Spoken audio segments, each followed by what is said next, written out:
MP board के class 9 के सभी विद्यार्थियों लीजिए मासिक परीक्षा जुलाई महीने का जो आपका टेस्ट पेपर है विज्ञान का, उसको पूरा सॉल्यूशन एक से लगाकर पूरे 7 क्वेश्चन आएंगे। 7 क्वेश्चन का सॉल्यूशन मैं आपको देने वाला हूं। देखिए, सूक्ष्म जीवों को देखने के लिए उपयोग किया जाने वाला उपकरण है। ऐसा कौन सा यंत्र है जिसका उपयोग अपन सूक्ष्म जीवों को देखने के लिए करते हैं? तो उसे कहते हैं सूक्ष्मदर्शी, और इसे इंग्लिश में क्या कहा जाता है? माइक्रोस्कोप। क्या कहा जाता है? माइक्रोस्कोप। कभी कभी ये इंग्लिश वर्ड भी आपसे पूछ लेता है ना, तो आप याद रखना है कि माइक्रोस्कोप इसका एकदम राइट रहेगा, यानी सूक्ष्मदर्शी रहेगा। तंत्रिका ऊतक की जो कार्यात्मक इकाई है, तंत्रिका ऊतक की जो कार्यात्मक इकाई है वो है न्यूरॉन। ठीक है, कार्डियक पेशी होती है, कार्डियक पेशी। इस तरह की पेशियों को कार्डियक पेशी कहा जाता है। तो एक केंद्रीय, द्विकेंद्रीय, त्रिकेंद्रीय की बहुकेंद्रीय। तो एक केंद्रीय जो पेशी होती है ना, उसे कहा जाता है कार्डियक पेशी। ठीक है, क्योंकि इसमें कितना केंद्रक होता है? एक केंद्रक होता है। कोशिका का आत्महत्या का थैला किसे कहा जाता है? कोशिका का आत्महत्या करने वाला किसको कहा जाता है? माइटोकॉन्ड्रिया को, केंद्रक को, लाइसोसोम को कि राइबोसोम को? तो लाइसोसोम को क्या कहा जाता है? कोशिका का आत्महत्या का थैला या आत्मघाती थैली भी कहा जाता है। चलिए, अब क्वेश्चन नंबर जो 2 कह रहा है वो क्या कह रहा है? रिक्त स्थानों की पूर्ति कीजिए। हमारे शरीर में गति के लिए रिक्त स्थान ऊतक उत्तरदायी होता है। हमारे शरीर में गति के लिए कौन सा ऊतक उत्तरदायी होता है? तो मस्कुलर टिश्यू उत्तरदायी होता है, जिसे हिंदी में पेशी ऊतक कहा जाता है। क्या कहा जाता है? पेशी ऊतक। और इसे इंग्लिश में क्या कहा जाता है? Muscular tissue. याद रहेगा। तो कह सकते हैं कि गति के लिए कौन उत्तरदायी है? तो पेशी ऊतक उत्तरदायी है। पौधों की पत्तियों में पाए जाने वाले छिद्र जिनसे गैसों का आदान प्रदान होता है। पौधों की पत्तियों में ऐसा कौन सा छिद्र है जो गैसों का आदान प्रदान करता है? तो उसे कहते हैं अपन स्टोमेटा। स्टोमेटा या फिर कहते हैं रंध्र। क्या कहते हैं?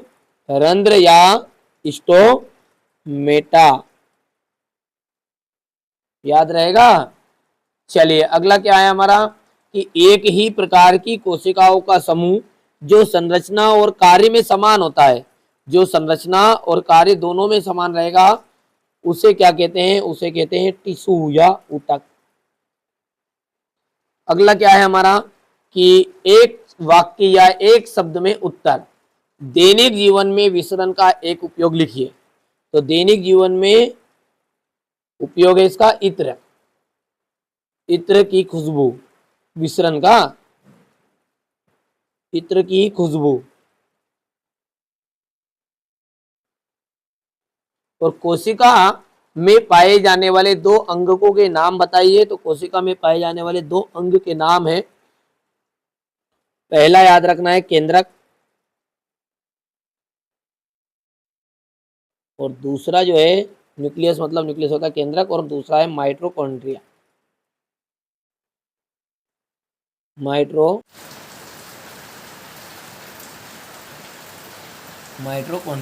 क्वेश्चन नंबर जो 4 है वो क्या कह रहा है? समसूत्री विभाजन को परिभाषित करना है। ठीक है, तो समसूत्री विभाजन को परिभाषा यहां पर देख सकते हैं कि वहां प्रक्रिया जिसमें एक कोशिका 2 समान संततियों में विभाजित हो जाएगी, यानी कि बराबर विभाजित होगी, तो उसे कहेंगे समसूत्री। और इसी के नीचे पूछा उसने अर्धसूत्री, तो अर्धसूत्री में लिख देना कि वहां प्रक्रिया जिसमें एक जनन कोशिका से 4 कोशिकाएं बनती है और जिनमें गुणसूत्रों की संख्या आधी आधी होती है, यानी बराबर ही से रहेगी, आधी आधी। तो आधी आधी है यानी अर्ध है, तो वो कहलाएगा आपका अर्धसूत्री विभाजन। परिभाषा इसकी स्क्रीनशॉट के माध्यम से आप ले सकते हैं। ठीक है, इसी के नीचे क्या कह रहा है वो आपका, ठीक है, माइटोकॉन्ड्रिया को कोशिका का बिजली घर क्यों कहा जाता है? तो देखो भैया, यहां पर है माइटोकॉन्ड्रिया का कोशिका का बिजली घर इसलिए कहते हैं, क्यों? क्योंकि ये कोशिका में ऊर्जा उत्पादन का मुख्य केंद्र होता है। क्या होता है? ये ऊर्जा उत्पादन का मुख्य केंद्र है। यहाँ ग्लूकोज एवं अन्य पोषक तत्वों को ऑक्सीजन की सहायता से विघटित एटीपी नामक ऊर्जा प्रदान करता है। तो ये इतना इतना इतना बड़ा मत लिखो आप, भले इतना सा लिख देना है कि माइटोकॉन्ड्रिया को कोशिका का बिजली का इसलिए कहा जाता है क्योंकि यहाँ कोशिका में ऊर्जा का उत्पादन का मुख्य केंद्र होता है। यहाँ तक हो गया, ठीक है। इसी के नीचे है जीव द्रव्य कुंजन किसे कहा जाता है, तो एक ऐसी प्रक्रिया है जिसमें कोशिका के अंदर जीव द्रव्य धीरे धीरे एक दिशा में गति करता है। यह गति पोषक तत्वों को ऑर्गेनेल्स में वितरण में सहायता करती है। हो गया। इसी के नीचे क्या है आपका, अस्थि और उपास्थि में अंतर। तो ये रहा आपका अस्थि और उपास्थि में अंतर। यहाँ कठोर होती है अस्थि और लचीली होती है, और जबकि ये कोमल होती है और लचीली होती है।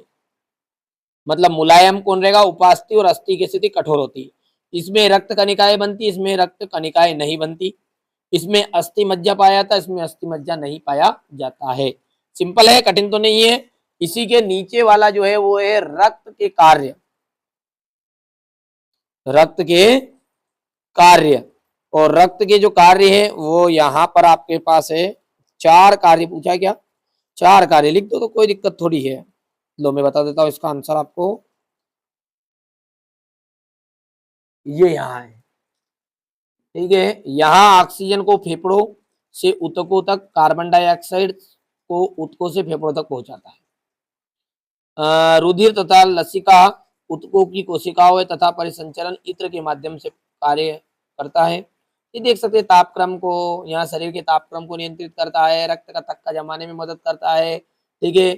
यहाँ ऑक्सीजन को शरीर के विभिन्न अंगों तक ले जाने का काम करता है। ये थोड़ा टफ है आंसर यहाँ पर, मैं पर सरल सरल बोल रहा हूँ कि यहाँ क्या करेगा, ऑक्सीजन को शरीर के विभिन्न अंगों तक पहुंचाने का कार्य करेगा, ठीक है। और इसी के माध्यम से कोशिकाओं में परिसंचरण होता है। तीसरा अपन कह सकते हैं कि ये तापक्रम को नियंत्रित करेगा और रोगों से लड़ने में क्षमता प्रदान करेगा, रक्त का थक्का जमाने में मदद करता है, ये आप कह सकते हैं। अब है रेखित पेशी की विशेषताएं। तो रेखित पेशी की विशेषताओं में के अंतर्गत आपको इतना लिख देना, ये बहुत है दोनों ही, कि ये पेशियां कंकाल से जुड़ी होती है जो ऐच्छिक गति प्रदान करती है, जिससे हम अपनी इच्छा से हिला डुला सकते हैं। और इन पेशियों की धारियां, इन पेशियों में कैसी होती है, धारियां होती है जो सूक्ष्मदर्शी से स्पष्ट रूप से दिखाई देती है। कर लोगे आराम से, कोई दिक्कत तो नहीं है। और यदि चित्र की बात करें तो चित्र में आपको ऐसा चित्र बना के आना है, कर लोगे।